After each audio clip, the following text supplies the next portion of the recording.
Dear people, watching and listening, Assalamu alaikum.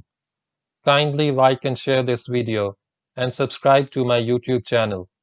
Please support my channel by contributing to my Patreon account so that I can continue making the audiobook series.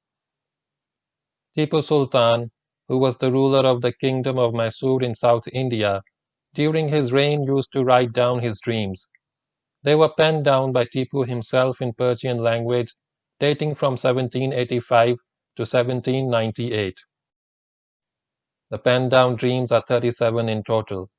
After the fall of Seringapatam in 1799, the manuscript was discovered by Lieutenant Colonel William Kirkpatrick after a thorough search of his bedchamber during the ransack of Tipu's palace. The manuscript was so well hidden that even Tipu Sultan's confidant Munshihabibullah had never seen it before.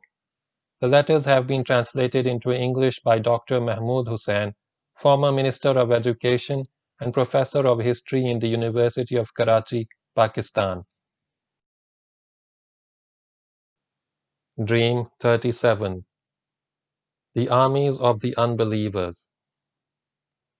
On the 10th of the month Rahmani of the year Shadab 1226, from the birth of Muhammad, corresponding to the 9th of the month of Shaban 1213 Hijri, on the night of Wednesday, the following day being Wednesday, while at the metropolis I had a dream. I saw one of the armies of the unbelievers being killed and taken prisoner on behalf of the Sarkar-e-Khudadad.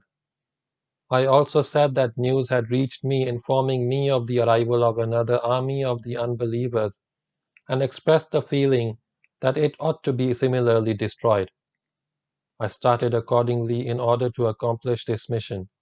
In the meanwhile, I woke up. It was morning.